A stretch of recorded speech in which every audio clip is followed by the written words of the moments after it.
우리 부천 예일교회 강성신 목사님께서 두날개와 관련된 논문을 지금 하나 준비하고 계시다고 하시는데, 특별히 그 설교 관련해서 두날개 사역이 설교자와 설교에 미치는 영향이 뭔가, 뭐 이런 걸 이제 논문을 하나 준비하고 계시나 봐요.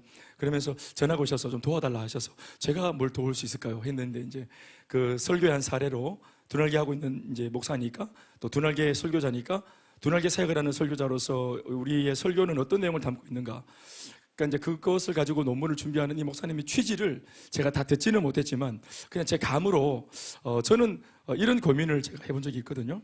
어떤 고민이었냐면은, 얘기를 어디서부터 어떻게 규모 있게 할지는 잘 모르겠지만 이런 겁니다.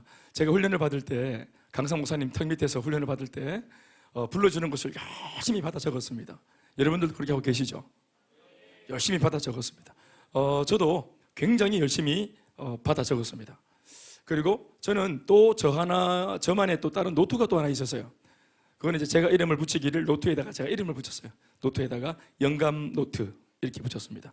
영감 노트는 한 말씀을 들으면 10말씀을 깨닫게 해달라 하는 이 기도를 하면서, 하나님이 정말로 한 말씀을 들었는데 10말씀을 깨닫게 하시면 이 깨달음이, 이게 기억은 휘발성이기 때문에 날아가 버리고 마는데, 또 그런 것을 경험을 했고, 그래서 한 말씀을 들을 때 은혜의 장에서 하늘이 열리고 또 영적으로 지혜가 충만하게, 아멘 아멘, 그렇죠. 이렇게 설교 듣는 시간이 하늘문이 열린 시간입니다. 그래서 여러분들 지혜가 굉장히 활발하게 하나님으로부터 부어주는 시간이 이 시간입니다. 그래서 말씀을 들으면 성령이 내 속에서 수많은 말씀들을 가지고 나를 막 일깨워주는 걸 경험할 겁니다. 김 목사는, 설교자는 한 말씀을 던지는데 내 귓전에 사람의 음성 하나가 들리면 내 마음과 심령 속에는 하나님의 말씀들이 굉장히 많이, 나한테 적용되는 말씀들이 막 일어나는 걸 경험할 겁니다. 그게 영감이라고 하는 겁니다. 그거를 제가 적은 겁니다. 그거를 어느 순간부터 그 영감을 적었어요. 실제적으로 내가 이 말씀을 들을 때 스승이 제자한테 가르치는 말씀, 이거는 그분의 소화한 그분의 말씀이고, 이 말씀을 들을 때 현장에서 내 심령에 내 현장을 갖고 있는, 대구라고 하는 나만의 현장을 가지고 있는, 이곳에 와서 훈련받고 있는 나에게 일어나는 성령의 음성들은 이게 이제 나한테 주시는 내 거다라고 생각했기 때문에 제가 그거를 막 적었죠. 어떤 면에서는 이것을 제가 캐내기 위해서 이 말씀을 들은 것이라 보면 됩니다. 왜냐하면은 이것은 부산에 있는 그분의 이제 말씀이요, 또 그분의 현장에서 나오는 깨달음이고, 나는 똑같은 말씀을 듣지만 적용을 해야 될 필드는, 나는 대구라고 하는 지방색이 다르고 환경이 다른, 그렇죠? 그러니까 더 고약하고 더 숭악한 우리 대구 사람들, 강박하다고 소문이 나 있는, 이거는 우리 교계 어른들이 했던 말입니다. 대구 사람들 참 강박하다고. 저는 많이 들어봤어요, 그런 얘기를. 근데 이렇게 막상 또 목회를 해보니까 그렇게 강박한 것도 아닌 것 같습니다. 그래. 그래서 제가 열심히 적었죠. 적으면서 이제 나중에 적다가 너무 손이 아프고 이래가지고, 그래서 막 기도할 때 막 눈물이 막 나더라고. 하나님, 아파서 눈물이 났겠나? 하나님, 이걸 내가 언제까지 이렇게 적고 있겠습니까? 저 주옥 같은 말씀, 저 깨달음, 저 심오한 깨달음, 저 목회적으로 꼭 필요한 깨달음, 저게 좀 어떻게 외부로부터 들어서 적는 게 아니고, 또 앵무새처럼 내가 이렇게 막 옮겨내는 게 아니고, 내 속에서 그냥 막 뼈마디에서 막 그냥 이게 막 농축 우라늄처럼 막 우러나왔으면 좀 좋겠다. 진짜로 막 그냥 소뼈다귀처럼 이걸 막 삶으면은 이 곰국에서 뼈 속에서 막 그 우족, 소 다리에서 막 그냥 액기스가 나오듯이 내 속에서 그냥 막 나왔으면 좋겠다, 이 비전이. 그런 기도를 했죠, 제가. 그래서 하나님, 이게 좀 비전이 내 속에 좀 사무치게 해달라고, 내가 좀 이 비전에 미쳐버리게 해달라고, 녹아지게 해달라고. 언제까지 흉내내겠습니까? 주님, 진짜가 되고 싶습니다 하고 막 기도를 얼마나 했는지 모릅니다, 진짜로. 그렇게 이제 하는 중에 어느 한 시점에 이제 이게 쫙 열리면서 이제 어느 순간 제가 말을 하는데, 옆에 있는 사람들이 목사님, 저자의 책을 목사님이 통째로 외우셨나요? 이런 말도 듣기도 하고, 그러니까 책을 외워서 하는 말을 한다, 이렇게 말하더라고요, 우리 청년들이. 제가 책을 외운 적이 없어요. 그런데 책을 외운 것처럼 말씀을 했다. 그래서 그런 얘기를 이제 조금씩 들으면서 쑥스럽기도 하고, 긴가민가 진짜 그런가 하고 이제 체크를 좀 해보니까 제법 많이 이제 제가 조금 이렇게 소화를 하고 있더라고요. 그리고 두 번째는 뭐냐면, 설교를 이렇게 하는데 성경을 들여다보면 죄다 성경이, 어떤 성경을 보더라도 어떤 본문을 열어서 구약이든 신약이든 아무 상관없이, 인물이 그것이 솔로몬이든 다윗이든 그게 모세든 여호수아든 아무 상관없이 어떤 본문을 봐도 이 말씀이 하는, 내게 주시는 음성이, 또 회중들에게 전하라고 하시는 하나님의 음성이 전도해라, 복음을 전해라, 일꾼을 일으켜라, 선교해라, 이 말씀으로 계속 귀결점이 모이는 겁니다. 저는 그래서 이것이 너무 신났죠.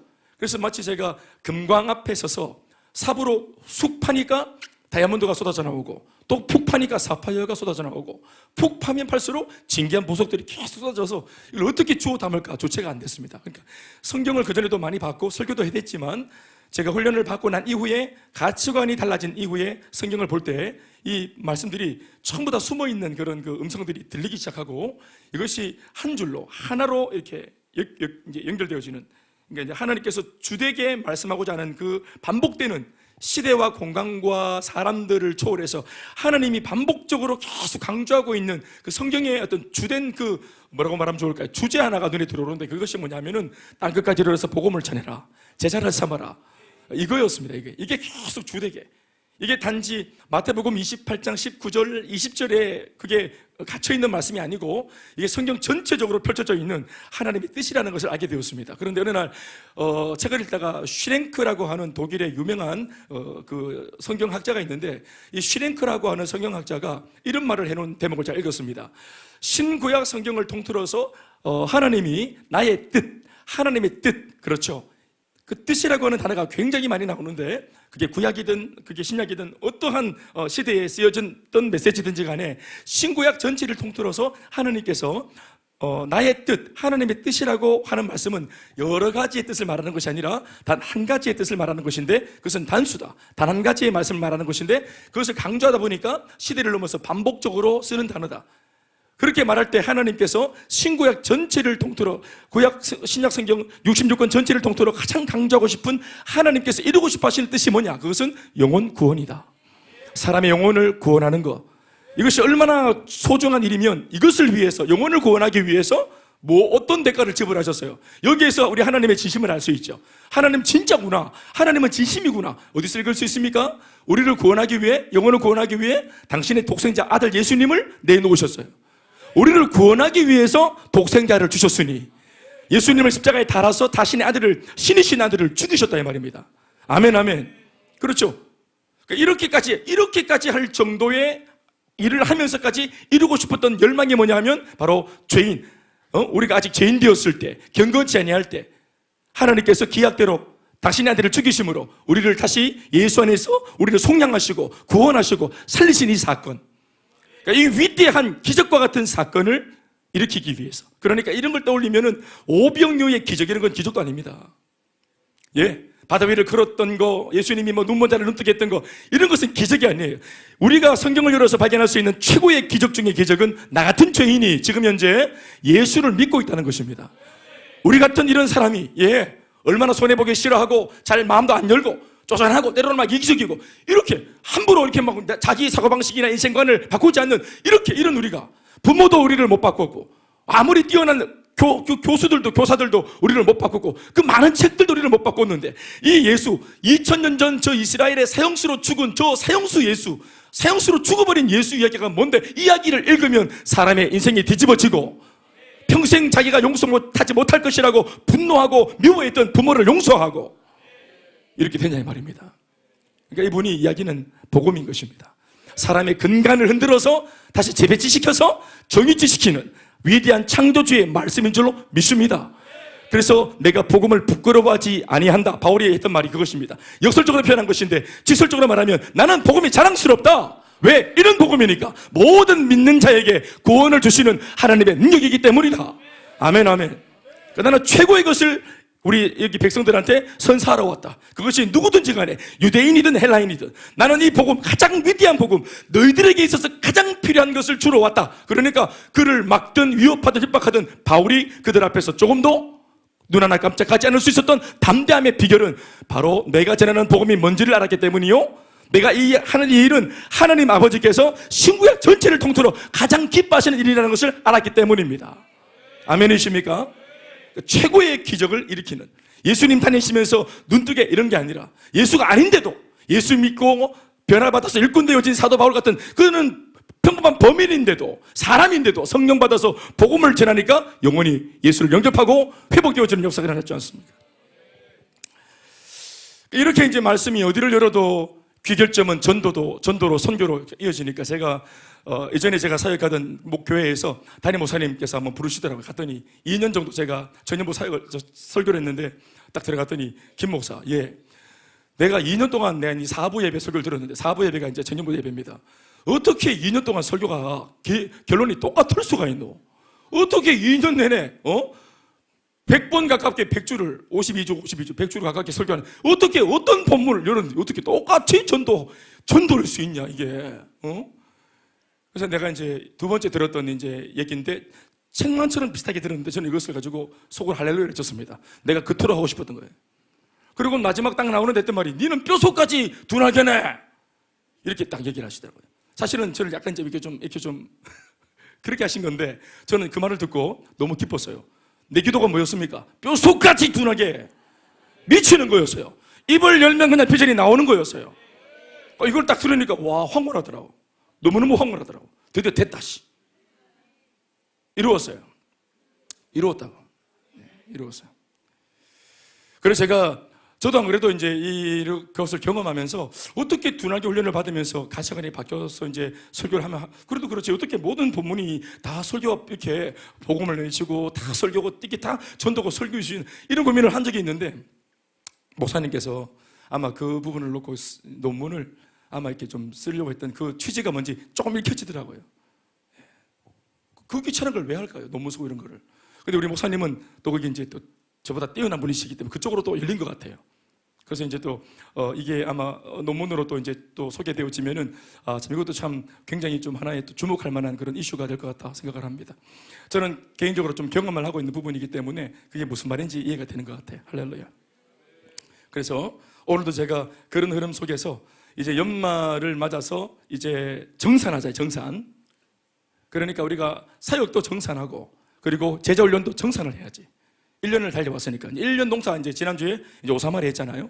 돌아오는 주일날에 이제 우리가 수료 예배 드리고 또 11일날 우리가 이제 영어 주수 주일하고 이제 이렇게 하면서 이제 어느 정도 일단락이 되어지는데, 물론 이것이 뭐 끝났다 이렇게 볼 수는 없겠지만 그래도 우리가 힘껏 달려온 것 이제 치고는 가깝게 근거리에 있는 목적하는 바들은 우리가 이제 어느 정도 이제 한번 일단락을 해야 되겠죠. 그런 취지에서 제가 오늘 어떤 말씀을 금요일날 나누면 좋을까 고민하다가 또 뭐 카타르 일정도 있고 해서 제가 고민하다가 재생산으로 제가 딱 마음을 잡았습니다. 재생산을. 그러니까 재생산. 우리는 다 생산자들이죠. 생산직에 있는 노동자들. 노동자들 맞나? 황홀한 사역자들이지. 어떻게 보면 오늘 우리 하영숙 집사님께서 그 간증하실 때 본인의 그 연고를 밝히셨지 않습니까? 연역을. 내가 우리 교회 이제 1년이 반이 되었다. 1년 반이 되었다. 이렇게 먼저 이렇게 시작하셨잖아요. 그게 뭐냐면은 이제 1년 반 전과 1년 반 이후에 본인이 생각해도 본인의 가정에 일어난 변화들을 본인이 느끼고 있다는 것을 말하고 싶었던 것 같습니다. 좀 죄송한 말이지만 평생 예수를 믿어왔지만 이렇게 사명에 붙들려서 온 식구라 그래봐야 4명입니다만은 네 식구가 같이 같은 말, 같은 마음, 같은 뜻으로 같은 비전을 향해서 같은 사명으로 달려가니 이 대화의 내용이 얼마나 품격이 있어지고, 아직까지 저도 목사집이지만 저도 아직까지 그 정도의 대화를 못하고 있어요. 우리 애들이 자라야 될 것 같아요. 얼마나 감사한지 모르겠습니다. 그런 대화를 한다는 거. 그러니까 이게 보십시오. 이게 대로 줘도 말로 쓰는 가정이죠. 그러니까 이렇게 달려오던 한 주간을 놓고 토요일날 저녁에 토요 예배를, 가정 예배를 드리면서 거기에서 이제 이게 뭡니까? 이게 이제 한번 그 모임의 백미가 되잖아요. 한 주에. 아멘, 아멘. 그러면서 한 주간 했던 사역들을 서로 나누고 예배 속에서 격려하고 응원하고, 아마 가정이 또 우리 김 집사님이 말씀을 전하시겠죠? 그래서 또 가정에 또 이런 영적인 어떤 권위도 세워지고 이렇게 되어지고 질서가 잡히고, 그러면서 신앙 안에서 화목한 가정으로 자리를 매김하는 것입니다. 그러니 교회는 이런 멍석을 깔았고 여러분들은 이것을 취해서 누리셔야 되는 것입니다. 아시겠죠? 꼭 그렇게 하십시오. 이걸 뭐 토요 가정 예배 동그라미 이거 하려고 하는 게 아닙니다. 그러니까 그냥 이걸 하셔서 여러분들이 그런 영적인 유익을 꼭 누리시면 좀 좋겠습니다. 네, 꼭 그렇게 하십시오.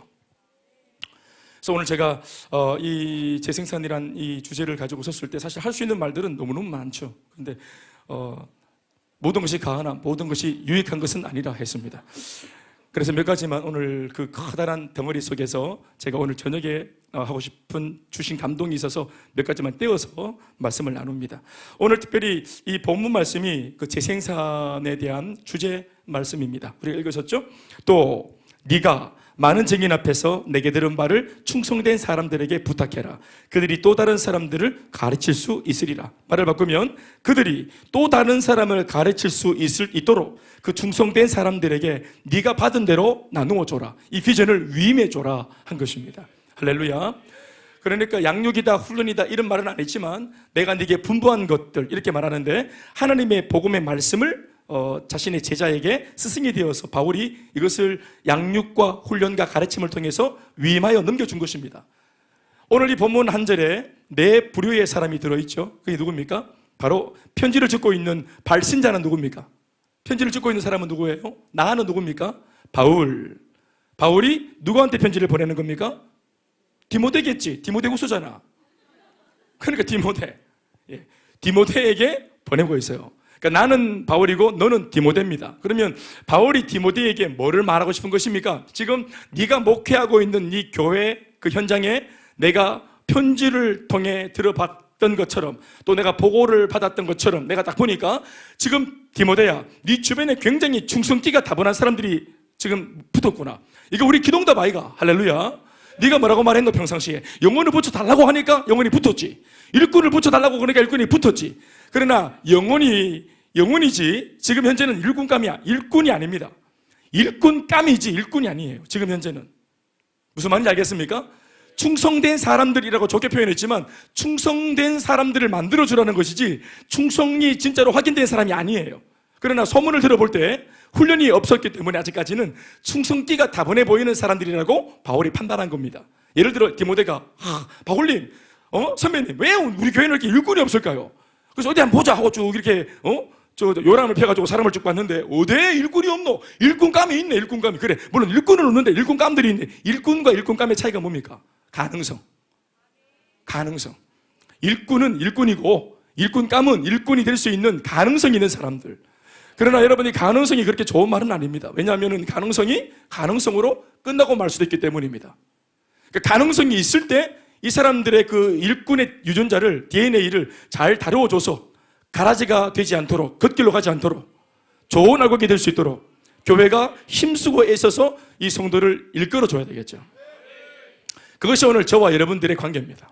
우리가 이렇게 만나서 같이 교회 공동체를 이루어서 예수 믿는 까닭이 뭐냐? 그렇죠. 만약 예수 믿고 천국을 바라보는 것만 그것이 목적이면 오늘 성경 속에 이런 얘기는 필요 없습니다. 사랑해라, 용서해라 이런 얘기가 왜 필요합니까? 이거 전부 다 어디에 필요한 겁니까? 사람과 사람 사이 아닙니까? 전부 다 성도와 성도 간에 서로 봉사해라, 사랑해라, 용서해라 이런 말이 왜 필요하노?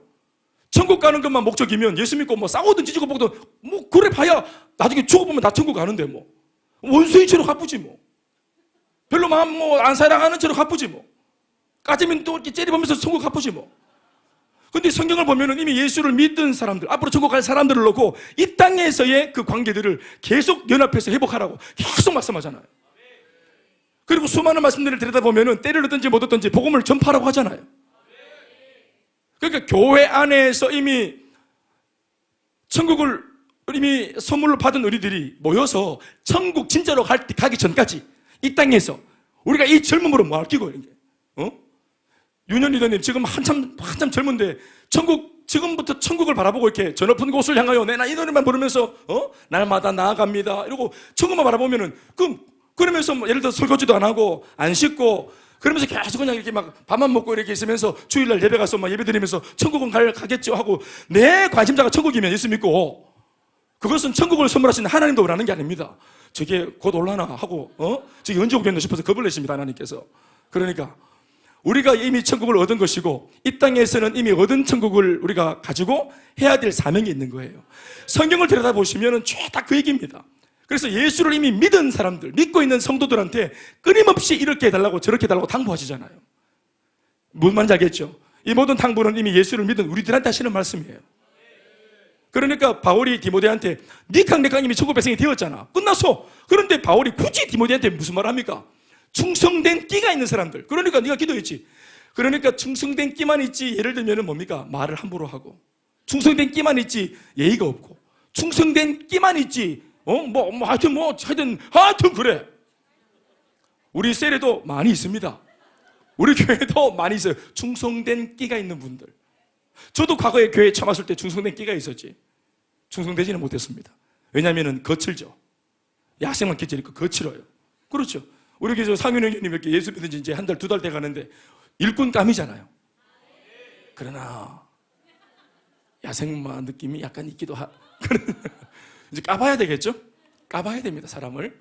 그러니까 양육과 훈련을 통해서 이 사람 안에 있는 진면목을 드러내어서 갇히고 있지 말아도 될 것들은 제거하고 꼭 갖추어야 될 것들은 하나님의 말씀으로 일깨워서 갖도록 만들어줘서 지금까지의 이상현 형제의 삶보다 앞으로 예수 안에서 훨씬 빛나는, 아니요 상상도 못하는 인생으로 변모하도록 그걸 만들어주는 것이 그게 교회고, 이걸 잘하는 교회가 실력 있는 교회고, 이걸 잘하는 목회자가 실력 있는 목회자입니다.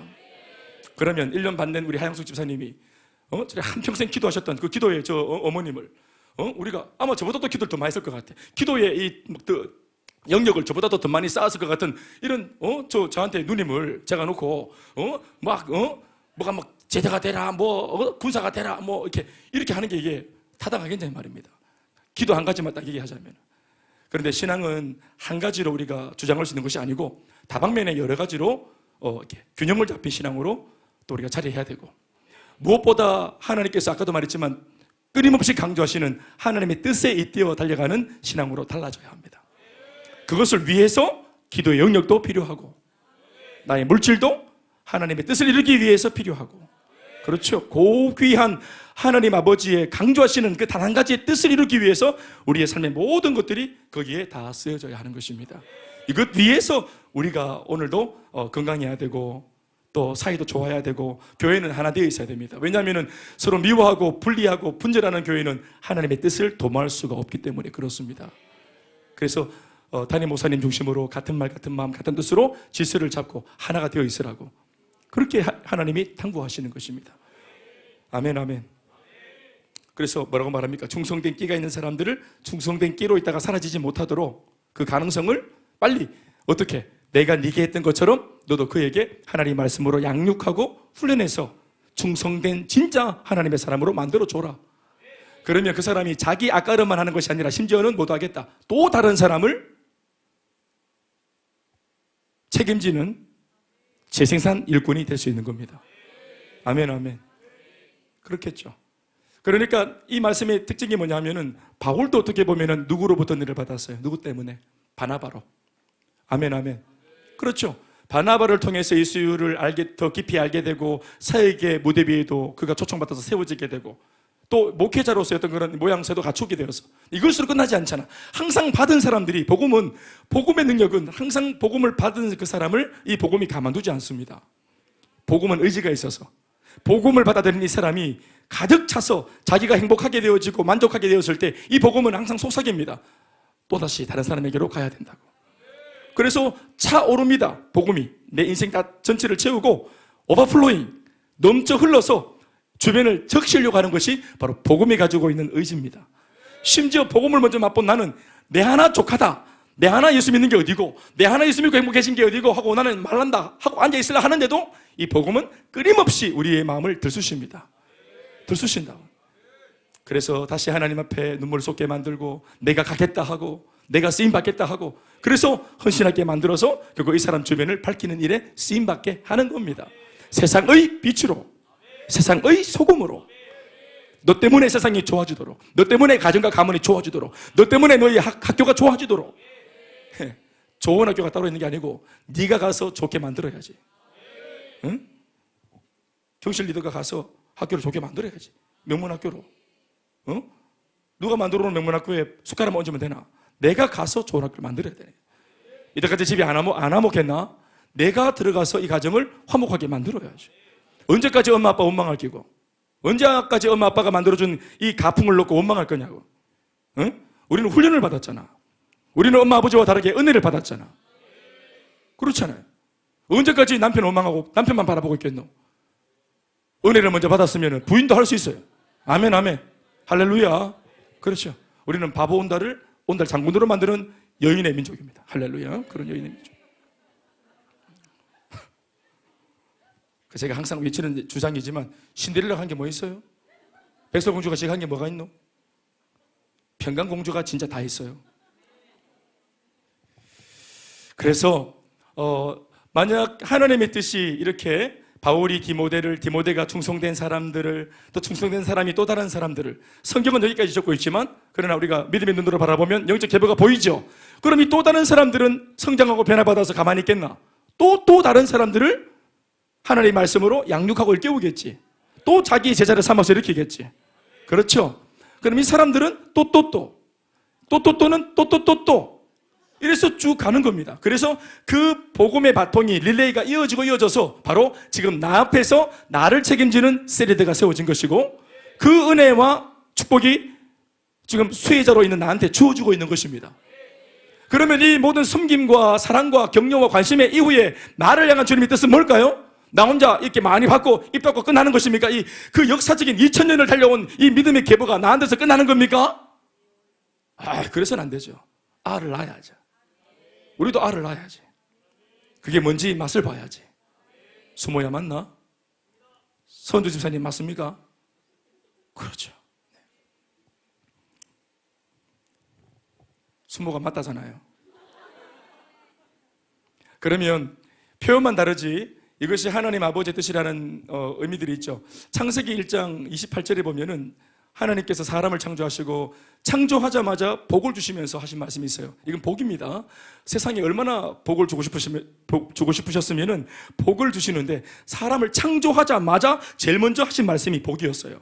근데 이 복이 뭘로 되어 있냐면은 이렇게 해서 나중에 잘 되면은 결과적으로 복이 임할 거다 이게 아니고, 이 복을 네가 적극적으로 누리뿌리라 하면서 복의 내용을 명령어로 주셨어요.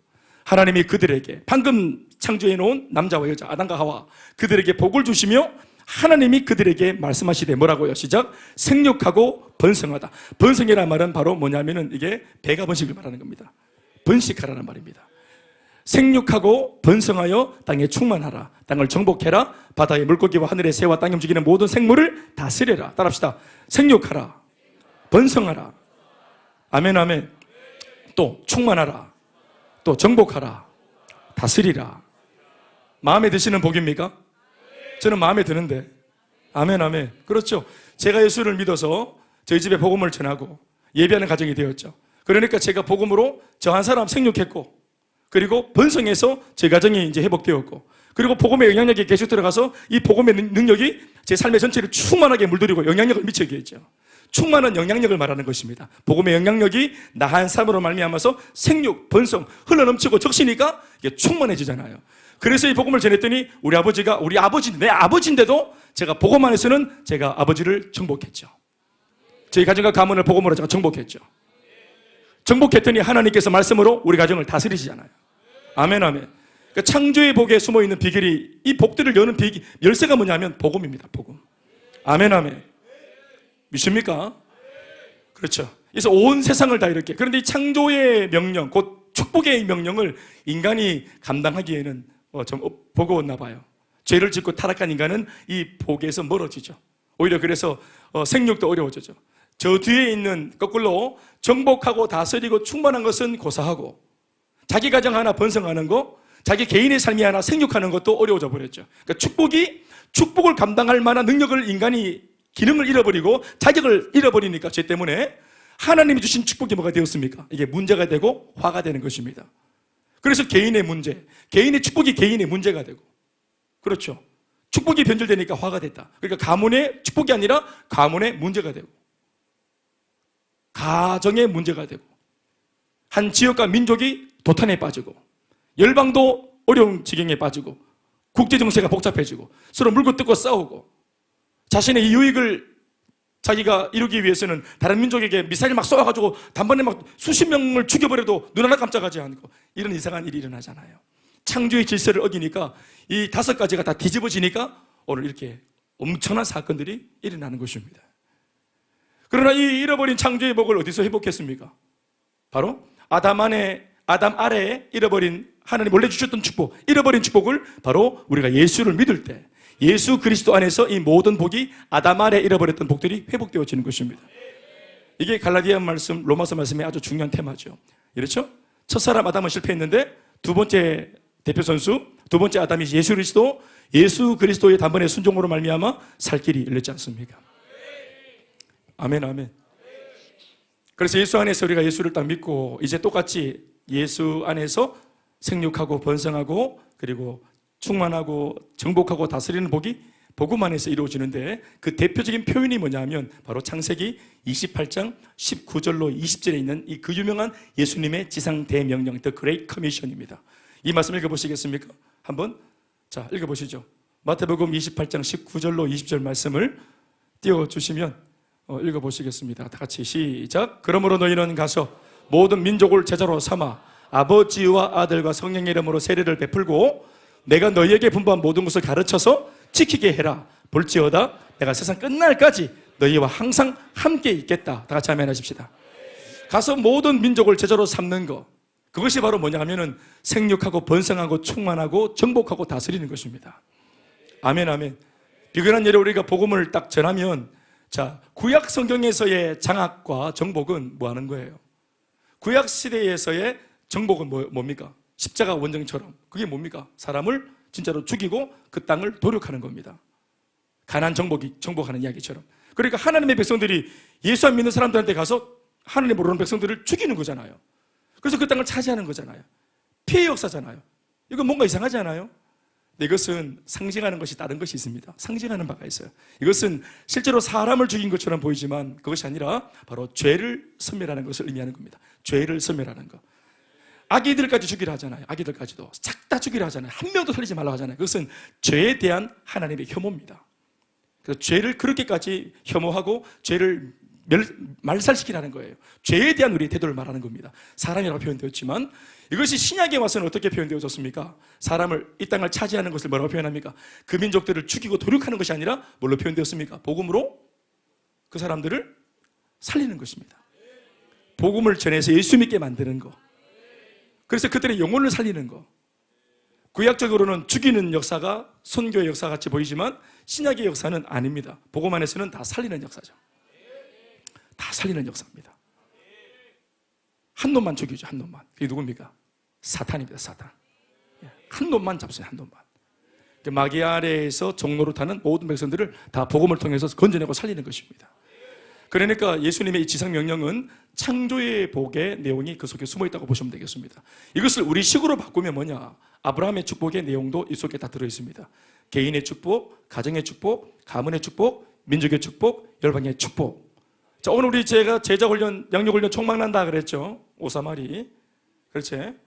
그러니까 아브라함의 축복 5가지 뭐라고 시작?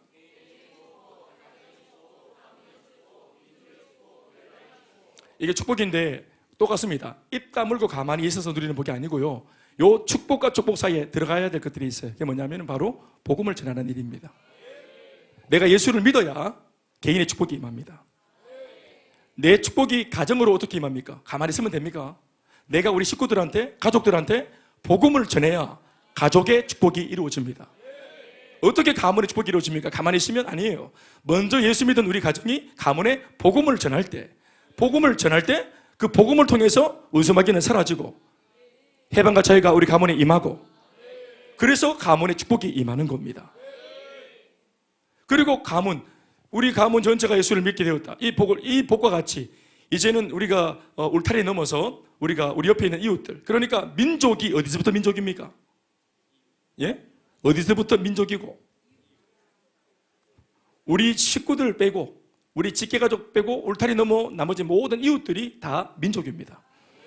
그리고 우리가 지금 행복 모임으로 만나는 베스트들에게 복음을 전하는 거, 이 복음을 전하는 행위가 바로 내가 뭘 누리고 있는 겁니까?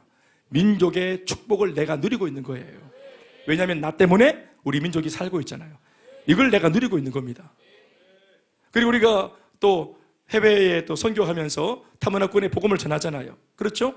선교하고 있죠. 그렇죠? 이게 우리가 뭘 누리고 있는 겁니까? 열방의 축복을 우리가 이 시대에 이 세상에서 누리고 있는 겁니다. 아멘입니까?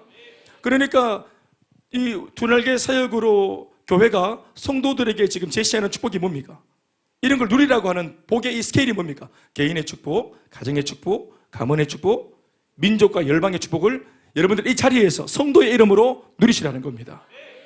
선교사가 되어 아고골자까지 가는 특별한 부르심이 있는 사람도 있지만 그러나 대다수 성도는 다 그렇지 않기 때문에 있는 그 자리에서 우리가 그렇게 기름 부음 받고 그런 선교사가 아니라도 우리는 얼마든지 아울리치로, 기도로, 단기 선교사로 나가든지 보내든지 할 수 있습니다. 아멘, 아멘. 얼마든지 할 수 있어요. 얼마든지. 우리도 하고 우리 다음 세대도 하고 주님 오실 때까지 우리 교회를 통해서 이 일을 할 수 있습니다. 그러니까 뭐가 축복이었습니까? 개인, 가정, 가문 이 사이사이에 뭐가 들어있어요? 축복을 축복되게 하는 게 뭐였어요? 복음을 전하는 일이었잖아요. 복음을 전하는 것은 뭐예요? 사역입니까? 그게 축복입니까? 사역이죠. 내 말은 뭐냐면 축복을 축복되게 하나님은 약속하셨고 이게 축복이다. 축복을 약속해놨으니까 네가 갖다 물어. 축복을 축복으로 갖다 먹는 행위가 뭐가 필요하노? 뭐를 통해서 축복을 알아먹을 수 있는 내 것으로 만들 수 있노? 사역을 통해서 축복을 내 것으로 만드는 거예요. 복음을 전하는 행위, 사역을 통해서, 전도 행위를 통해서. 이해되십니까? 그러면 행복 모임이 완전히 교회가 왜 여러분들에게 행복 모임을 한번 해보자고 하는지 쉽게 이해가 되어버리죠. 이게 말씀을 근거해서. 할렐루야. 그래서 예수님이 이걸 알기 때문에 이 땅을 떠나시면서 마지막 11명의 제자들한테 마지막 남기는 유언 같은 말씀 딱 한마디를 남기는 예수님이 유언 같은 한마디 말씀을 남길 때 그게 뭐라 했습니까? 베드로야, 저 갈릴리 바다 뒤편에 가보면은 그 내 니를 위해서 졸업 선물로 좋은 배 하나 사놨다. 그걸로 물고기 많이 잡고 배 터지도록 먹고 살아라. 이렇게 했습니까? 이때까지 3년 반이나 쫓아다녔던 베드로한테 배 하나 선물해 줬습니까? 아니죠. 이때까지 3년 반 동안 예수님 따라다니면서 얼마나 새가 빠지게 일을 하고 사역을 했는데 떠나시는 와중에 예수님은 또다시 일거리를 주고 가셨잖아요. 그것도 이 보통 일이 아닙니다. 이것은 모든 민족으로 제자를 삼아라. 이렇게. 예?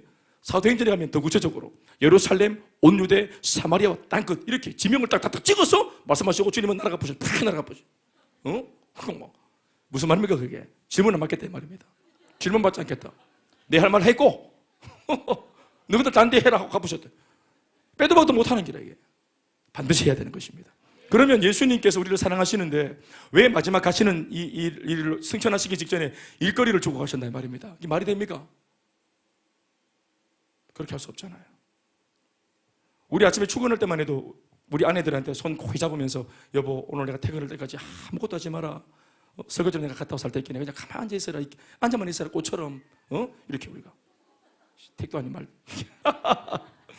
이런 소리도 하고 하는데 예수님께서 우리를 사랑하시는 분이 직장생활, 가정생활, 아이를 키우고 이 세상살이가 얼마나 고달픈지 누구보다도 잘 아시는 예수님께서 우리한테 왜 이렇게 뜬구름 잡는 소리, 그것도 신앙적인 소리, 세상에 관심이 더 많은 우리들한테 왜 이런 소리 하고 가셨어요? 예? 이게 축복이기 때문입니다. 이게 이때까지 3년 반 동안 예수님이 보여줬던 어떤 축복보다도 가장 뛰어난 축복 위의 축복임을 예수님이 아시기 때문에 우리를 어련히 아시고 가장 좋은 것을 주고 가신 거예요. 제자 삼아라. 제자 삼기 위해서 제일 먼저 뭐 해야 되노? 제자가 돼야 돼 이제. 우와 끝났다 완전 최고인데. 지금 많이 바쁘나 마음이. 정답이 나쁘네. 그만하라 이 말이가. 제자를 삼기 위해서 제일 큰 걸림돌이 누군지 아세요? 실제로 제자를 삼겠다고 마음먹으면 제일 큰 걸림돌, 제자를 삼는 첫 번째 단계가 뭡니까? 바로 제자를 삼습니까? 예? 어디 뭐 솥해놓고 삼아보나? 어떻게 하는 기고? Make disciple. 제자를 만들어라 했는데 예수 믿지 않는 홍길동이 일어나봐라. 자, 예수 믿지 않는 생자배기 불신자 홍길동이, 이 홍길동이를 내가 제자, 예수님이 심지어 제자까지 만들려면 성도를 넘어 제자입니다. 그럼 성도 만든 게 아니고 제자, 철치 멤버 만드는 게 아니야. 예수, 제자가 누구고? 지금 제자한테 제자를 만들라 했잖아. 이 말씀을 듣고 있는 이 당시 28장 이 말씀을 듣고 있는 당시 예수님 지금 막 승천하시기 위해서 다리에 막 시동 걸고 계실 때 이 당시에 예수님을 보고 있던 이 제자들, 그러니까 이미 3년 반을 훈련받고 검증받은 제자들, 제자한테 지금 너와 같은 제자를 만들라 하셨어요. 그러니까 이건 장난이 아닌 거예요. 그냥 쪼가리 주면서 우리 한번 나와봐라 이게 아닙니다. 책임을 지는 거예요. 제자로 이렇게 양육하고 훈련해서 일꾼으로 세우는 거예요. 제자와 제자가 되는 겁니다. 그러니까 베드로한테 했던 말이 뭡니까? 베드로야 또 다른 베드로를 세워라 이겁니다. 와, 베드로가 자기가 얼마나 강력한 인간이었습니까? 그러니까 막 와, 내 같은 거 내가 만나면 죽지, 시급을 하겠지. 그런데 예수님이 나를 인내하셨잖아. 그런 것처럼 나도 이 사람을 생자배기 홍길동을 놓고 머릿속에는 나와 같은 베드로를 만들어야 되겠다고 접근했을 때 제일 먼저 뭐 해야 되겠노? 마음을 얻어야지. 그래서 갈릴리 횟집에 가서 같이 해물탕 먹고 매운탕 먹고 이러면서 서로 관계 맺게 하고, 그리고 막 아무리 막 그냥 이렇게 막 그냥 회덮밥 이렇게 많이 막 그냥 퍼잡 사도 그냥 다 아무거나 무락해 사고 이렇게 자기가 다 계산하고, 또 동생들 시켜가지고 야구보 이런 것들 막 다 계산하고 이렇게 하면서 인내하고, 또 다음 주에 만나자 해서 또 다음 주에 만나고 진심을 느낄 때까지. 그래서 복음을 전해서 예수 믿게 만들고, 그렇죠. 그리고 심지어는 교회로 초청해서 우리처럼 정착을 하고 양육을 하고 훈련을 해서 이 땅을 살면서 인생에게 가장 고상한 삶이 뭔지 알려줘서 신비에 박아서, 아멘 아멘, 이 사람이 가치관이 달라지도록, 죽어 천국 간다, 이게 복음이 아닙니다. 그건 반쪽짜리 복음이고, 이 땅에서도 살아 생전 예수님을 통해서, 복음을 통해서 풍성한 삶을 누리도록 만들어줘야 되는 것이다.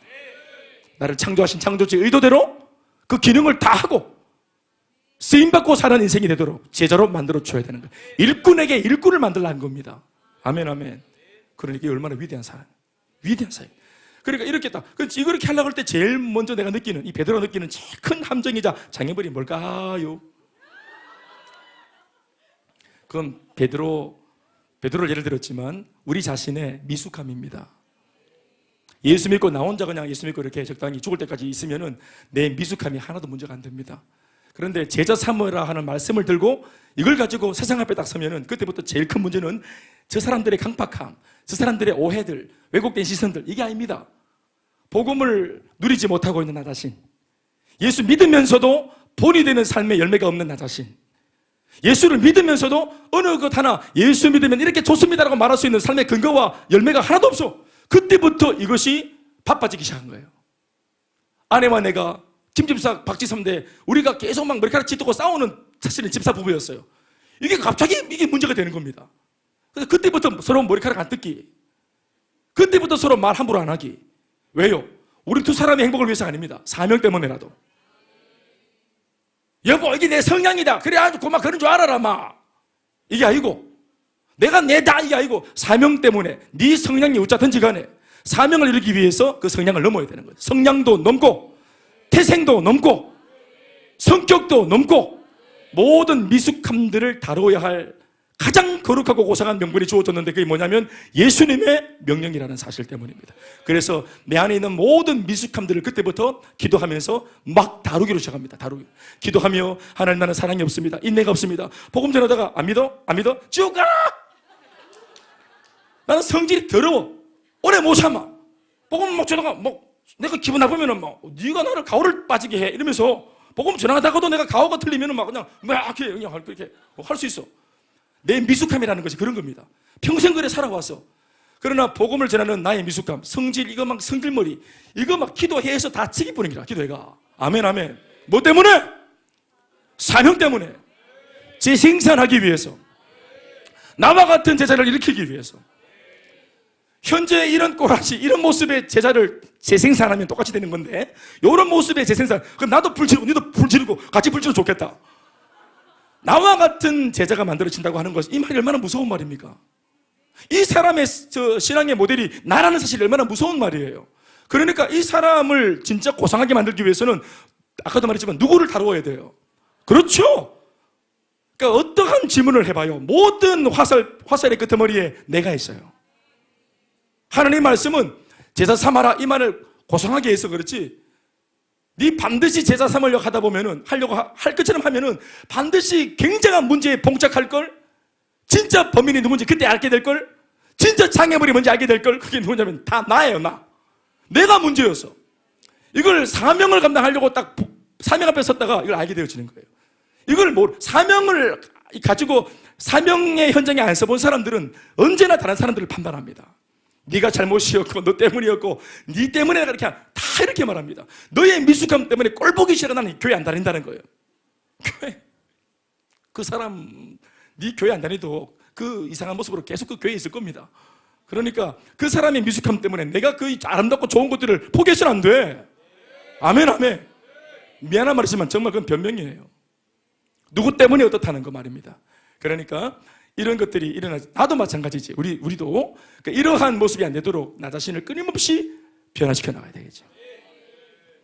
그래서 이 참 첫 번째 딱 이제 우리가 주어지는 이 첫 번째 명제, 좋은 제자가 되고 좋은 제자를 삼아야 된다. 이게 재생산의 열쇠거든. 그러니까 이 재생산의 이 참 은혜, 창조의 축복의 명령, 예수님의 마지막 떠나시면서 당부하셨던 말씀의 내용들, 이런 것들, 축복과 축복을 넘어서고 진짜로 내 것으로 만들기 위해서 해야 될 것은 사명이고 사역인데, 그 모든 것들을 감내하기 위해 제일 크게 문제가 되는 것은 나 자신의 미성숙함이었다. 이걸 이제 발견하면서 십자가 앞에 무릎을 다 꿇는 겁니다. 저도 그랬어요.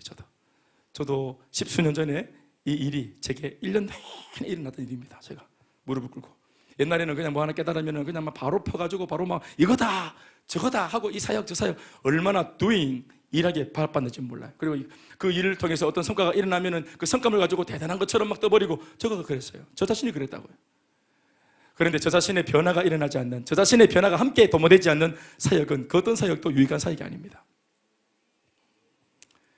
그래서 진짜 사역을 하려고 그러면 반드시 다른 사람도 살지만 먼저는 내가 먼저 살게 됩니다.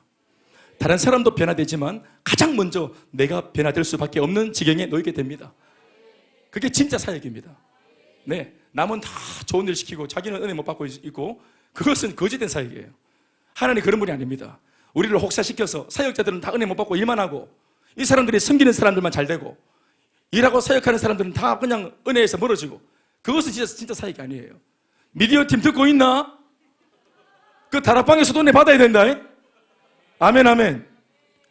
은혜 받는 게 방해가 되면은 거기다 폭포시키고 뛰어나온다. 세션 찬양하고 베이스 치면서 기타 치면서도 은혜가 돼야 된다. 지가 은혜가 돼야 된다고. 옆에서 찬양하고 이렇게 다리 들고 이렇게 싸면서도 저것들이 은혜가 돼야 된다. 피아노 치면서도 네가 은혜가 돼야 되고, 목사님 옆에서 도와주면서도 수연이 네가 은혜가 돼야 되지. 뒤에 기계를 만지면서도 은혜가 돼야 된다. 네 왜 그 뒤에 앞으로 나오나요? 교태 앞으로 나와서. 그래, 귀한 일하고 있는데 왜 은혜 받는 자리에 앞에 나와서 누구보다 은혜를 받아야지 뒤에 있나? 그래서는 안 된다. 일면에서는 안 된다고. 절대로 스텝 콤플렉스, 나는 스텝이니까 하고, 이게 사람이 그 신경을 안 쓰면 그래 됩니다. 나는 스텝이니까 하고 뒤에 빠지고, 딱 차려놓고는 딱 뒤에 빠지고 이러면 안 돼요. 우리 어머니들도 정지에서 밥을 차렸으면은 거실에 나와가 밥을 떠 잡수십시오. 예? 부엌에서 이렇게 하지 말고 나와서 잡수세요. 그래야 됩니다. 나도 주인공입니다. 마르다가 되면 안 됩니다. 나도 주인공입니다. 우리 모두가 주인공입니다. 제가 아까 뭐라 합니까? 재생산 얘기할 게 많다 합니까? 제가 한 번만 떼서 말한다 합니까? 큰일 났습니다. 이건 시간상으로 2분 남아서 뭐 한 게 없는데 2분 남았네. 환장하겠네요. 그래서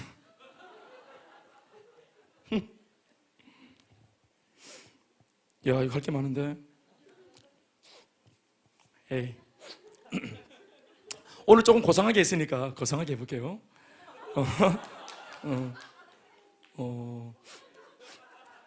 오카노 목사님께서 이제 아까도 말했지만 뭐 위에 다 선배님들이 하나님 은혜로 우리 앞선 세대들이 그 시대에 하나님 은혜를 받아서 깨우치고 깨달아서 또 그것을 공개하고 한 시대에 쓰임받고, 쓰임받을 때 하나님께서 기뻐하시는 사역이라는 증거들을 드러내시고 주목받게 하시는 게 있어요. 그게 인간적인 무브먼트가 아니라, 무브먼트를 일으킨 게 아닌데, 운동한 게 아닌데 하나님께서 주목시키는, 한 시대에 주목을 시키는 그런 영적인 거장들이 있죠. 저희 교회는 이제 저희 한국 교회는 30년 전에 이제 사역을 하신 저보다 이제 오카노 목사님 같은 걸출한 인물들이 계셨죠. 이런 어른들이 대학부를 어느 교회에 가서 맡았는데, 젊을 때 소신 있게 한번 해보겠다고 달려갔는데, 이번에 스펙도 그렇고 오라는 데가 많았는데 어느 교회에 이제 그 대학부 들어갔는데, 교회는 큰데 대학부 예배 드리려고 부임해서 딱 예배당 들어가니까 대학부 회원이 한 명 딱 앉아 있더라는 거 아닙니까? 한 명이. 그래서 한 명이 두 가지를 놀랐는데, 어떻게 아무도 없노? 한 명밖에 없노? 또 두 번째 놀랐던 것은 이 한 명 물었어요. 너는 누구냐 그랬더니 자기는 장로님의 아들이랍니다. 장로님의 아들, 유력한 장로님의 아들. 그래서 다 도망갔는데 자기는 탈출을 못했다는 거예요. 아빠가 장로님 바람에. 그래서 그렇구나. 그래, 야, 진짜 황당하다. 그래서 목사님이 다 어디 갔노? 했더니 그분 표현이 눈이 바로 박힌 아들은 다 선교단체 갔습니다. 이렇게 말을 했어요. 자, 진짜로 눈이 바로 박히는데 잘 모르겠다. 그런데 눈이 바로 박힌 아이들은 다 선교단체로 갔다 이래 됐습니다. 또 선교단체 가서 이제 은혜를 좀 받은 아이들은 자기 교회로 안 돌아옵니다. 교회가 시시해 보이거든요. 저 때도 그랬던 것 같습니다. 저희 동기 선배 보면은 경대 근처에 있는 그 어느 그 이름을 말할 수는 없지만 저는 알고 있습니다만은 그 선교단체 몇 개가 있었는데 그 경험하면은 대학교에 오잖아요. 그리고 찾아가서 신방하고 교회라고 막 이제 이렇게 독려하고 땡기고 그러면은 제법 이렇게 교회를 무시했던 말을 했던 걸 제가 기억을 합니다. 근데 그게 이해가 됩니다. 무시하려고 했는 게 아니고 실제로 무시당할 만큼 교회가 그 당시에 형편이 없었어요. 그래서 목사님이 이 회장을 이제 그 선교단체에 잠입을 시켰습니다. 잠입. 못되게 잠입한 게 아니고 지금처럼 위장 잠입 이런 게 아닙니다. 표현이 그렇지. 가서 좀 배워오라고, 선한 것 좀 배워오라고 딱 보냈어요. 파송했어요. 그래서 석 달 동안 딱 보냈는데 요 대학부 이제 한 명 남은 그 회장이 넘어가서 보고를 해왔습니다. 그랬더니 이분이 하는 말이 대학부 회장도 좀 대단한 사람이에요. 이걸 분별하는 겁니다. 교회에 없고 선교단체에 있는 거 세 가지가 있더라. 그게 뭐냐 그랬더니 하나가 복음. 이상하지? 교회에는 복음이 없고 선교단체 복음이 있더라. 이거를 그 대학생이 보고를 한 겁니다. 충격적인 이야기죠. 두 번째는 복음을 가지고 살 수 있도록, 삶으로 살 수 있도록 다루어주는 훈련. 선교단체는 훈련이 있는데 교회에는 훈련이 없어. 맞습니다. 맞는 말이에요. 교회 훈련시키면 다 도망갑니다. 예. 무슨 뭐 민망 훈련도 아니고 교회에서 뭘 한단 말이고 와준 것만 해도 어딘데. 세 번째는 뭐냐면은 이렇게 복음으로 살아서 나중에 뭐 할 끼고 하는 목적. 그러니까 그게 뭐냐면은 비전입니다. 비전. 복음과 훈련과 비전이 교회에는 없더라. 산무. 요 세 가지가 없더라. 선교단체는 있습니다 하는 얘기를 듣고 옥 목사님이 충격을 받았어요. 그리고 그 자료들 다 가져와 봐라. 그래서 목사님이 쭉 펴놓고 깨달은 게 하나가 있었어요. 그게 뭐냐면 진짜로 복음과 훈련과 비전이 구체적으로 제시가 돼 있구나. 여기에서. 그런데 목사님 생각은 이게 원래는 교회가 해야 될 건데 이게 왜 지금 이렇게 돼 있는가? 이게 왜 파라처치?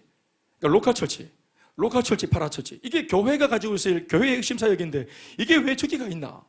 하고 이제 충격을 본인도 이제 좀 받으신 겁니다.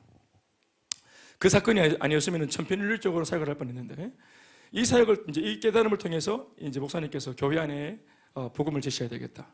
교회 안에 쓸데없는 거 말고 이렇게 막 허례의식들 그리고 전통과 제도에 때문에 이렇게 묶여 있는 것, 의전 때문에 가려져 있는 복음의 실체를 드러내야 되겠다 하고 이제 목사님이 꽤나 몸부림을 쳤던 걸로 제가 알고 있고요.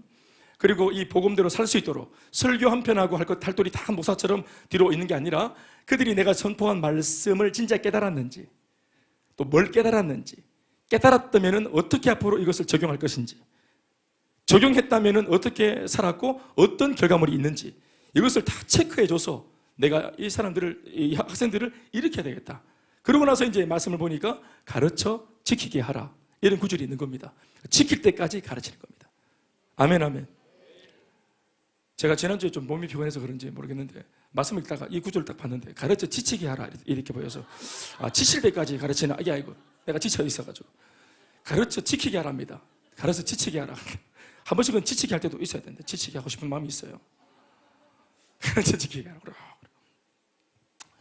그래서 이제 목사님께서 지킬 때까지 삶이 바뀔 때까지 그렇게 아주 좀 날카롭고 또 때로는 또 되게 또 좀 빡세게 우리말로 하면 빡세게 훈련을 했던 모양입니다. 그런데 그 빡센 목사님한테 빡센 훈련을 받고 다루어지려고 귀찮아지려고 집 나간 학생들이 막 몰려왔어요. 그래서 제가 알기로는 3개월인지 6개월인지 모르겠는데 대학부가 300명이 모입니다.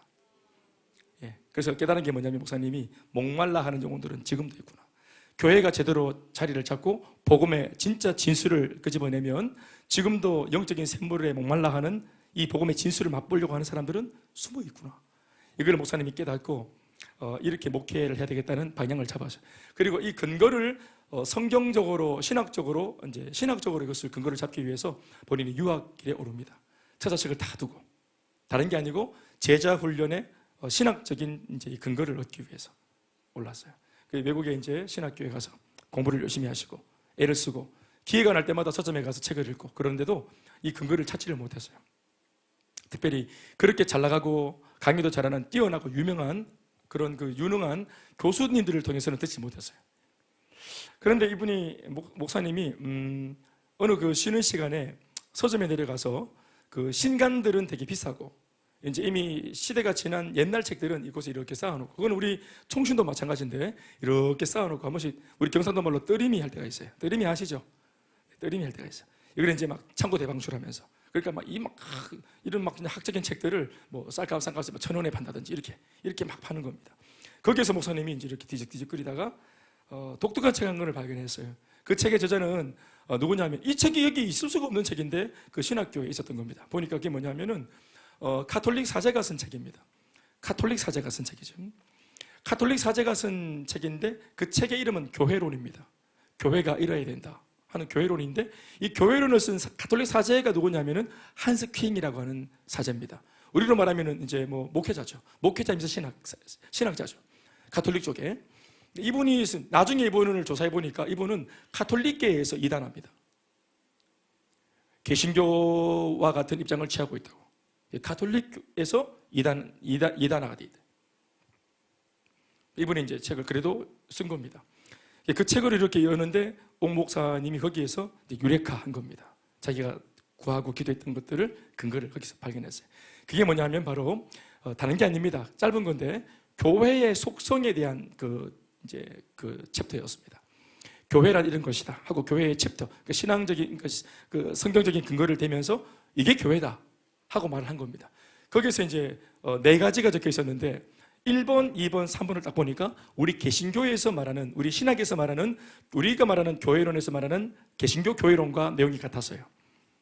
여러분 다 알고 계시겠지만 그 3가지가 같았습니다. 다 알고 계시죠? 다 알고 계시잖아요. 첫 번째는 따라합시다. 교회의 성성. 네. 지금 그렇게 지금 약한 척해도 빨리 안 마실 거예요. 교회의 성성. 성성이란 말은 뭐냐면은 거룩함이래. 거룩할 성. 교회의 거룩함. 교회는 거룩하다 이런 뜻입니다. 그러니까 교회는, 이 땅에 있는 모든 지상교회는 예수 그리스도의 거룩함처럼 조금도 거기서 가감 없이 예수님의 존귀한 가치만큼 이 교회도 머리 대신 예수님처럼 몸인 교회도 똑같이 거룩하다. 모든 교회는 거룩하다. 이 거룩함에 있어서 차별이 없다. 모든 교회는 거룩하다. 상가교회도 거룩하고, 우리처럼 이렇게 새로 지은 교회도 거룩하고, 우리가 볼 때는 초라한 교회, 작은 교회, 상가교회 이렇게 사람은 잘못된 식견으로 판단할 수 있지만 안 그렇습니다. 모든 교회는 다 거룩한 교회입니다. 두 번째, 교회는 무슨 뜻이냐? 교회는 보편성, 교회의 보편성. 따라서 교회의 보편성. 모든, 아까도 말씀드렸지만 모든 이 땅에 있는 지상교회는 예수님께서 함께 하시는 교회로서 보편적인 가치를 똑같이 가지고 있다. 이 가치에 있어서 차이가 없다. 아멘, 아멘. 사람의 눈으로 볼 때 더 가치가 있는 교회, 그렇지 못한 교회, 이렇게 우열을 가늠할 수 있는데 그건 사람의 생각이고, 모든 교회는 보편의 똑같은 가치를 가지고 있다 하는 것입니다. 다시 아멘 하시고. 세 번째는 뭐냐? 교회의 통일성입니다. 따라합시다. 교회의 통일성. 교회의 통일성이 뭐냐면은 이 땅에 있는, 지상에 있는 전 세계 어느 나라, 섬나라할 것 없이 모든 이 땅에 있는 교회는 다 하나다. 한 분 예수님의 몸이다. 몸들이 아니라 다 몸이다. 아멘, 아멘. 다 하나다. 이게 이제 그 교회론의 속성 3가지였습니다. 이건 개신교가 주장하는 바와 똑같은 것이었어요. 그런데 4번째, 우리는 말하지 않는 한 가지가 이 가톨릭 사제인 한스킹이 적어놨어요. 그 한 가지가 뭐였냐면은, 어렵습니까? 귀한 가치, 아주 재밌는 얘기인데, 그 마지막이 뭐였냐면, 안 가르쳐 줄까? 그 마지막이 뭐였냐면은 사도성입니다. 따라합시다. 교회의 사도성. 사도성이 뭐냐면 12제자, 예수님의 육신적으로 사사받은 직계사사도. 사도란 말은 12제자, 12사도 외에는 사도란 말을 붙이지 않습니다. 아무리 뛰어난 교회 지도자라도 사도란 말은 쓰지 않습니다. 그러니까 사도직이 끝난 것처럼 사도의 정신들은 다 끝이 난 것이다. 그때 다 끝났다. 이렇게 봤던 이제 주장과 달리 한스킹은 이름은 끝이 나고 직분은 끝이 났지만 사도들이 추구했던 정신과, 그러니까 사역의 정신은 그대로 오늘날 교회가 계승했다. 이렇게 본 겁니다. 아멘, 아멘.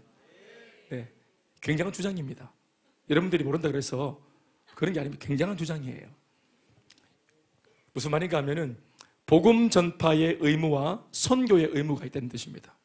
사도들과 같이 복음을 들고 내가 세상으로 나가는 사도와 같이. 아멘, 아멘. 그래서 이 교회가 그 사명을 가지고 있어야 된다는 거예요. 그러면서 이 4번째 사도성이 앞에 있는 세 가지 교회의 속성을 다 설명을 할 수 있다고 그는 이제 표현합니다. 교회가 거룩하다, 교회의 성성. 이 땅에 있는 모든 교회가 다 거룩해서 뭐 할 거고, 교회가 거룩해서 뭐 하는 거고. 이때까지 교회는 뭘 주장했냐면은, 그 전까지는 교회는 거룩하다는 것을 주장했던 이 교회가 사도성이 배제되었을 때, 세상을 향한 책임이 배제가 되었을 때는 어떻게 말했냐면은, 우리는 거룩하고 예수 믿지 않는 세상은 악하다고 봤어요. 흑백론리로. 그래서 예수 믿는 거룩한 교회에 속한 우리들이 세상 것들하고 함께 짝할 수가 없다고 본 겁니다. 그래서 이 신앙의 거룩을 지키기 위해서 다 어떻게 했습니까? 중세시대에도 다 수도원으로 들어가고 다 산으로 들어가고, 우리 교회도, 우리 한국 교회도 마찬가지입니다. 세상은 악하고 더럽고 추하기 때문에, 타락했기 때문에 신앙 지키기 위해서 전부 다 산으로 다 올라갔어요. 산영성이에요, 산영성. 산에서 기도는 잔뜩 하고 충만했는데 아무도 산에서 안 내려와. 왜 산에서 기도하고 은혜 받았노? 세상에서 받은 은혜를 써먹으라고. 왜 빛이 되게 하셨노? 어두운 세상을 밝히라고. 왜 맛을 내는 소금이 되게 하셨노? 맛대가리가 없는 세상을 맛있게 만들라고. 별로 어렵지 않은 이런 어떤 예수님의 세상을 향한 지향점을, 이런 어떤 그 논점들을 놓치고 이렇게 했단 말입니다. 그래서 교회가 거룩한 것은 사도성이 이제 딱 가미가 되면 뭡니까? 교회가 거룩한 것처럼 거룩하지 않은 세상 속에 거룩한 교회가 등지지 말고 오히려 반대로 치고 들어가서 복음을 전파하여 사도들처럼, 아멘 아멘, 거룩하지 않은 세상을 거룩한 하나님의 나라로 만들어라, 이렇게 본 것입니다. 그러니까 교회의 주장, 성성, 우리는 거룩하고 저들은 더럽다, 이렇게 말했던 이 개념이 완전히 부수어져 버린 거예요. 아멘 아멘. 그리고 보편적인 가치, 그렇지, 모든 교회가 다 똑같은 보편의 가치를 다 가지고 있다. 그러면 똑같은 보편의 가치를 다 가지고 있는 이 가치를 어떻게 해야 되겠노? 아까도 말했지만 가치를 잃어버린 사람들한테 복음을 전해서 이 교회가, 아멘 아멘, 그들의 잃어버린 가치를 다시 회복시켜주는 일에 교회가 뛰어들어야 돼. 이걸 교회가 해야 된다. 왜 이 땅에 있는 모든 교회가 통일되어 하나가 되었노? 연합해서 뭐 하라고? 선교하라고. 그래서 교회가 하나라 하는 거예요. 아멘입니까? 그래서 이 앞에 있는 교회의 특성 세 가지가 사도성이라고 하는 교회의 또 다른 특성과 붙을 때 이 네 가지 전체가, 앞에 있는 세 가지 전체가 복음을 전하기 위해 존재한다는 것을 역설적으로 설명하는 귀한 단초가 된 겁니다. 4번이 아멘 아멘. 그러니까 이 옥 목사님이 이걸 발견하고 유레카를 외치고 돌아온 겁니다.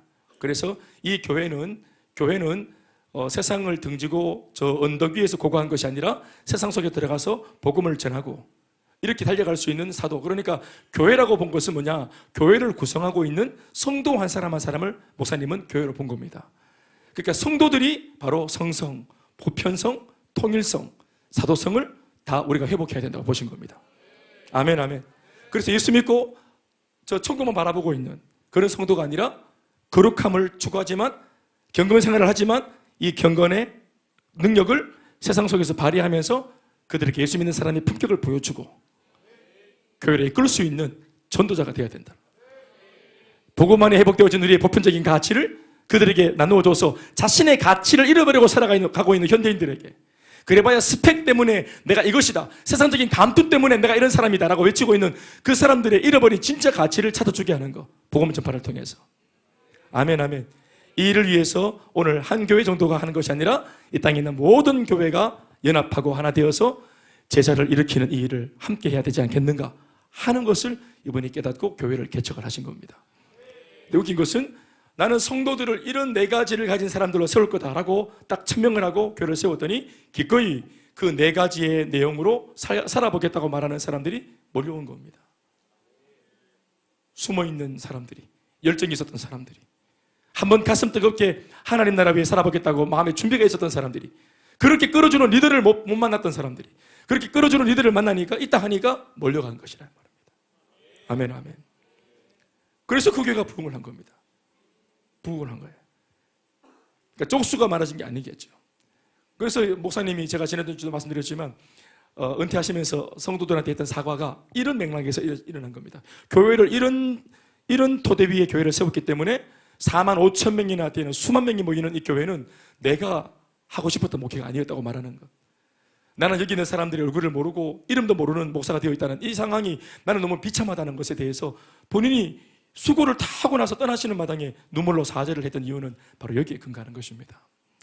제가 하는 말은 뭐냐면, 한 목사님이 성경적으로 신앙적으로 이렇게 재생산, 나만 예수님의 제자가 되어서 행복하게 발견한 것을 가지고 달려가는 것이 아니라 성도들에게 이것을 다시 되돌려줘서 그들 또한 성도를 넘어 제자가 되게 해서 교회 안에서 성장하고 변화받은 좋은 양질의 일꾼이 되게 해서 함께 하늘의 상급을 쌓으며 하늘나라의 기쁨을 바라보고 달려가는 일꾼이 되어보자고, 이렇게 손을 내밀고 이걸 성경으로 이것을 목회 그 평생 동안 이제 목회 자기 그 수명이 있었던 그 평생 동안 가르치셨던 것입니다. 아멘, 아멘.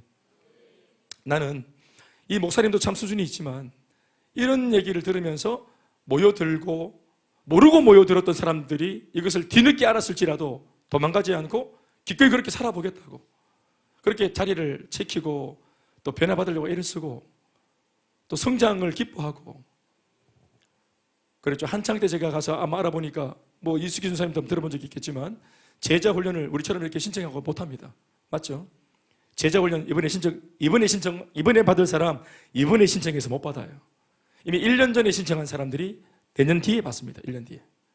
그만큼 훈련받는 것이 엄격하고 아무나 이렇게 반에 들이지도 않고 엄격하게 우리는 엄격하게 하면 아무도 안 올 것 같아서 우리는 막 이렇게 막 너무 이렇게 낮게 문턱을 많이 낮췄는데 그럴 정도로. 그래서 아내가 1년 동안 자기 남편이 내년에 훈련 받도록 이 부인이 그렇게 아침마다 금식을 하고 기도하고 평생 소원이 내 남편이 우리 담임 목사님 앞에 앉아서 훈련 한번밖에 하는 거, 이게 그 여성 성도들의 참 소원이라고 기도하고 그렇게 훈련받는 것을 열망하고 갈망하며 가치를 높여놨죠. 저는 그것이 옳다고 생각합니다. 옳다고 생각합니다.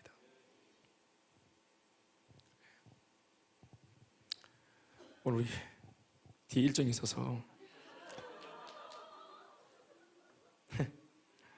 그래서 조금만 제가 좀 다루고 정리하겠습니다.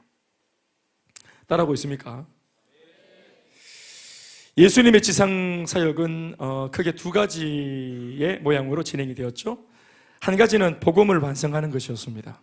사람을 살릴 수 있는 생명의 복음, 이 복음을 완성시키는 것, 두 가지입니다. 복음의 완성된 복음은 두 가지를 가지고 있어야 돼요. 하나는 예수님의 십자가, 그러니까 구세주, 신이 죽으셔야 돼요. 그게 복음이 돼야 돼요. 그래야 복음이 될 수 있습니다. 인간의 잃어버린 생명을 찾기 위해서는 가장 가치 있는 분이 죽으셔야 돼요. 그래서 예수님의 죽음이 필요했어요. 그냥 짐승 따위의 죽음이 아닙니다. 그것을 복음이 아니에요. 예수가 죽어야 복음입니다. 그리고 죽는 것으로 끝나도 안 돼. 부활하셔야 돼요. 죽음을 이기고 살아나셔야 돼요. 그래서 복음 그러면 뭐냐? 십자가와 부활이 같이 있어야 돼요. 그래서 예수님께서 이 두 가지를 완성하셨죠. 그래서 완성된 복음, 첫 번째는 복음을 완성시키는 것이 예수님 사역의 주된 내용이었고, 또 한 가지는 뭐냐? 그건 못지않게, 거의 정말 그건 못지않아요. 무게감이 똑같아요. 또 하나는 그렇게 생명 다해 완성해 놓은 복음을 전달할 수 있는 복음 전달자, 바로 일꾼입니다. 바로 사명자. 그 복음 전달자를 세우는 것이었습니다. 액면가로 말하면 12제자였죠. 그래서 예수님은 한켠으로는 계속 복음을 향해서 십자가를 향해서 달려가셨고, 한켠으로는 계속해서 제자들을 일꾼으로 만드는 일을 했던 것입니다. 아멘, 아멘. 예수님 당대에는 실로 위대한 복음의 역사들이었죠. 예수님이 일으키셨던 위대한 복음의 역사들, 말로 다룰 수 없잖아요. 12제자가 그 모든 것의 증인이었습니다. 그래서 예수님은 끊임없이 위대한 모든 사역을 12제자 없이는 하지 않으셨어요. 왜요? 예수님하고 백성들만 목격하는 역사가 되면 안 돼. 이 사실을 눈으로 목격한 목격자가 있어야 돼. 증인이 있어야 되는 거예요. 아멘, 아멘. 그래서 3년 반 동안 12제자를 뭘로 만들었던 거예요? 증인으로 만들었던 겁니다. 여러분, 누가 사역자입니까? 증인이 사역자입니다. 보고 들은 것이 있는 사람이 사역자입니다. 말할 것이 있는 사람이 사역자예요. 아멘, 아멘. 자기가 예수에 대해서 증명할 것이 있는 사람이 사역자입니다. 간증이 있는 사람이 사역자예요. 아멘, 아멘.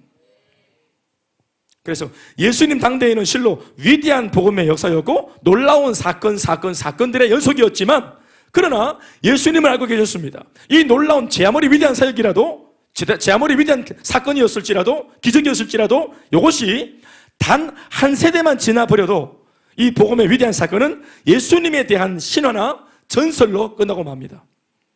아, 옛날에 예수라는 사람이 있었는데 이렇게 했다, 눈뜨게 했다, 2만 명이 다 먹고 남았을 정도로 음식을 막 그렇게 막 그냥 그렇게 했다, 이런 정도의 이야기거리로 지나가는 거예요. 이순신 장군 시대의 거북선의 그 위험은 대단했을 겁니다. 그런 그 승전보를 들었던 사람들 조선 안에 뭐 그냥 날마다 입만 열면은 이순신 장군에다가 거북선이었을 것이에요. 그러나 그것이 한 시대, 두 시대, 세대를 넘어서면은 전설이 되고 마는 겁니다. 그냥 동전 뒤에 거북선. 영화로 보면서 아, 그런 일이 있었구나 하는 정도의 거북선입니다.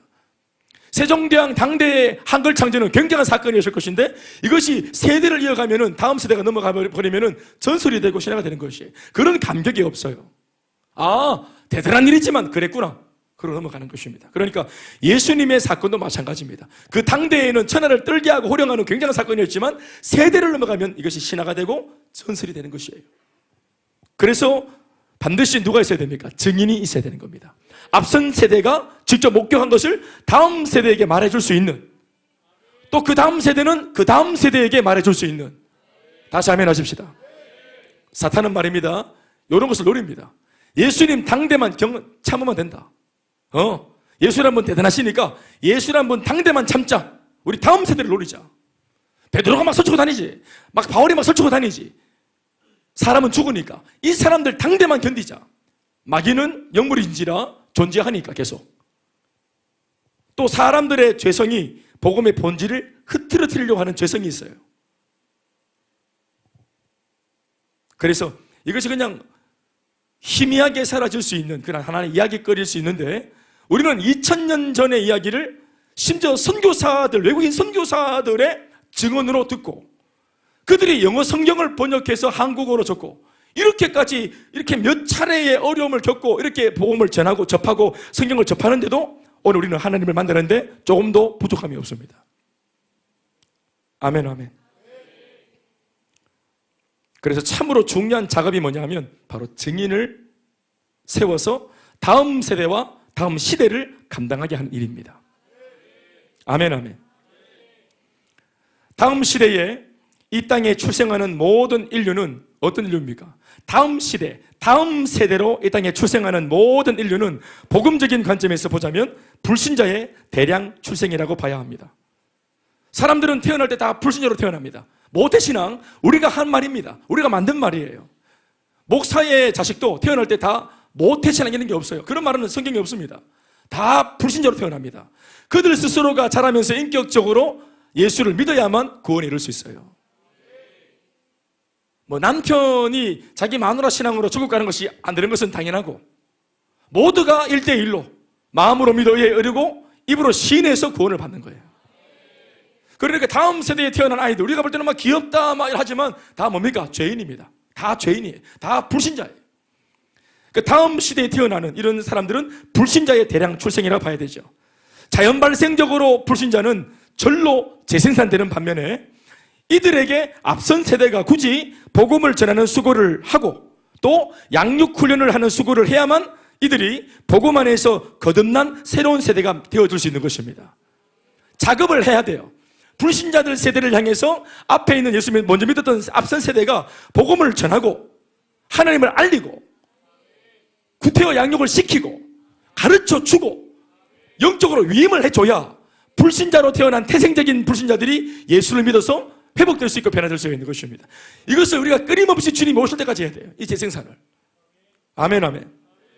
골리앗의 후예는 절로 재생산되지만 다윗의 후예는 교회가 만들어내야 됩니다. 만들어내야 돼요. 그렇죠. 변질의 세대는 가만둬도 변질된 채로 가는 거예요. 그러나 변질을 막고 심지어 이 생명력을 유지하기 위해서는 에너지가 필요하죠. 냉장고가 뭐 하는 겁니까? 음식물을 빨리 상하게 만들기 위해서 그런 가전제품이 필요합니까? 에너지가 필요합니까? 가만두면 돼요. 그냥 가만두면. 그런데 가만두지 않고 뭔가 전기 에너지를 끌어다가 신선도를 유지시키고, 그렇죠, 냉각수를 통해서 막 그냥 냉동을 시키고 이렇게 애를 써야 이 변질을 막고 그래도 신선도를 유지할 수 있죠. 그러니까 여러분, 인간이 타락하고 변질되고 죄짓고 오염되고 무너지는 것은 가만두면 돼요. 그러니까 이 사람들은 원래 태생적으로 죄인이기 때문에, 그러니까 거룩한 교회가 이 예수 생명의 에너지로 굳이 구태여 에너지를 발휘해야 돼요. 행복 모임을 굳이 해야 되는 겁니다. 복음을 굳이 전해야 돼요. 저 불모지에 굳이 선교회에서 복음을 전파해 줘야 되는 것입니다. 기도해 줘야 되고 신방을 해야 되고 에너지가 필요해요. 하나님이 기뻐하시는 모든 아름다운 것들은, 거룩한 것들은 에너지가 필요합니다. 그래서 우리는 만들어내야 돼요. Make disciple. 재생산은 만들어내는 것이에요. 그래서 누군가의 수고가 반드시 필요합니다.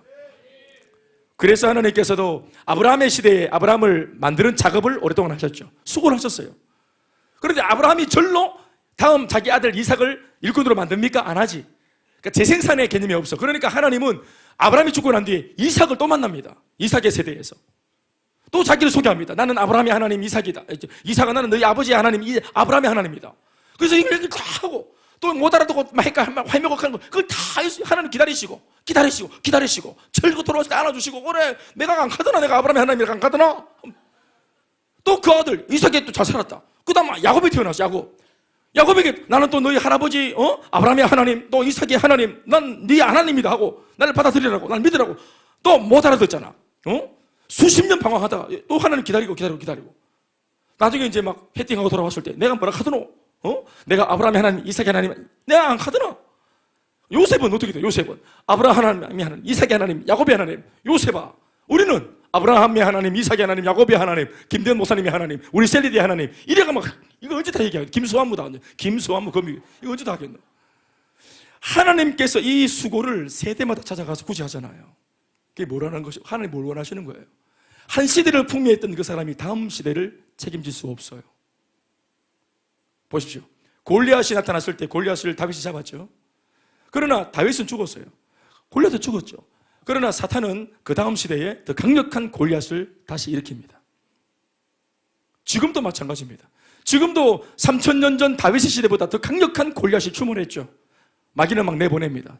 그게 뭡니까? 지금은 문화, 동성애, 성경을 반하는 타락한 문화들, 기독교를 반하는 세속적인 그런 가치들, 이걸 법제화하기도 하고 이런 것들을 가지고 막 골리앗으로 보냅니다. 그러나 오늘 이 재생산이 이 마귀 편에는 계속 재생산이 되고 있는 반면에 오늘 교회가 다윗을 일으키지 못하잖아요. 다윗을 못 내놓잖아요, 교회가. 그래서 어느 순간부터 이것이 버거워지기 시작한 겁니다. 우리가 말하는 재생산의 이 의미가 뭐냐면 이 세상을 감당하는 이 믿음의 후예들을 교회가 아까도 말했지만 수고해서 만들어야 됩니다. 그래서 수고로운 거예요. 제가 두날개 사역을 한다고 할 때 두날개가 뭐냐? 단순히 그냥 교회를 막 그냥 이렇게 부흥시키고 교회를 막 그냥 확장시키고 뭐 교회를 일으키고 사람들 불러 모으고 이런 것이 아닌 줄 저는 진작부터 알고 시작했습니다. 저는 진작부터. 그래서 사람들한테 공을 들이는 거예요. 일꾼으로 세워가고 세워가려고.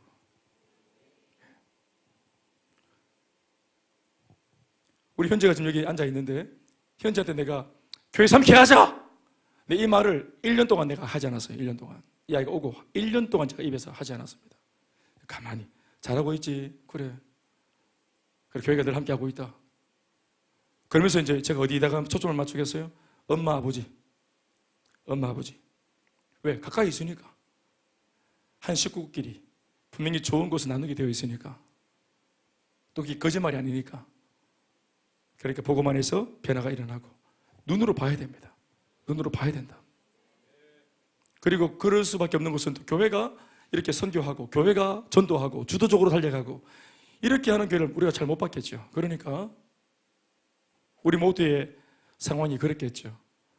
그러나 여러분 우리가 뭐 그럼에도 부족한 면이 있겠지만 그래도 제법 이렇게 하려고 애를 쓰는 교회입니다. 또 그것은 여러분들이 그렇게 또 하시려고 하셔야 됩니다.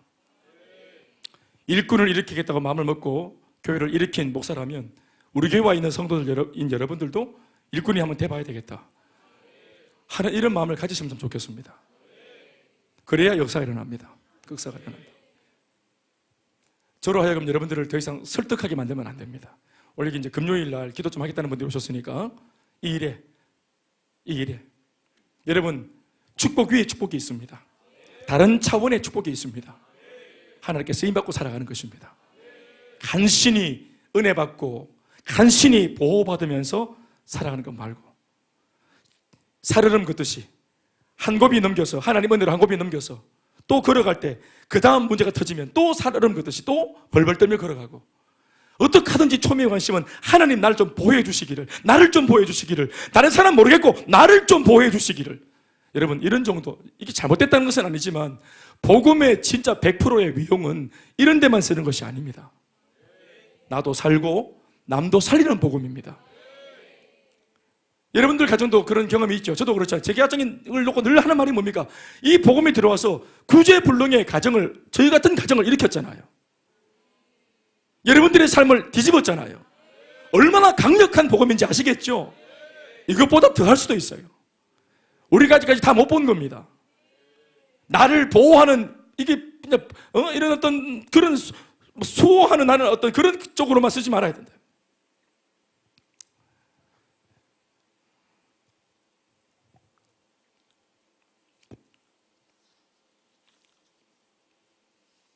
재생산 비전과 사역은 창조의 원리이며 예수님의 지상 명령을 이룰 수 있는 전략이며 나도 살고 남도 살리는 건강한 신앙의 비책이며 교회를 참 교회답게 만들어주고 건강한 교회가 되게 만들어주는 비결입니다. 재생산 사역, 이걸 하겠다 하는 교회,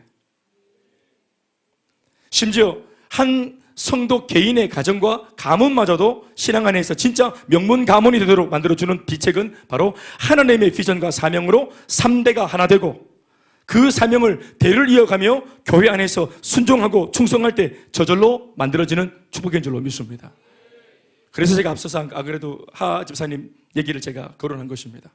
대화의 중심이 달라지고 서로 격려하고 서로 사역을 이야기하고 서로 도울 것이 없는지 물어보고 서로 기도해주는, 가정이 이게 또 하나의 셀이 되어 있는 겁니다. 아빠가 셀이가 되어서 가정이 하나의 셀이 되어 있는 거잖아요. 이게 얼마나 복되고 감사합니까? 그러니까 교회와 가정이 유무상통해서 하나로 통째로 같이 굴러가는 거잖아요. 그렇죠? 그러니까 이게 굉장한 복입니다. 이게 집이나 교회가 함께 같이 돌아가는 거, 이게 목회자의 가정만 그렇게 보통 돌아가는 것처럼 보이는데 그게 아니라 정작 성도인 여러분들이 교회와 여러분들의 가정을 하나로 만들어 버려야 됩니다. 꼭 그렇게 하십시오. 꼭 그렇게 해주시면 좋겠습니다. 그래서 멋지게 달려가는 재생산 사역자로 쓰임받는 인생들 되시길 축복합니다. 박수 하시겠습니다.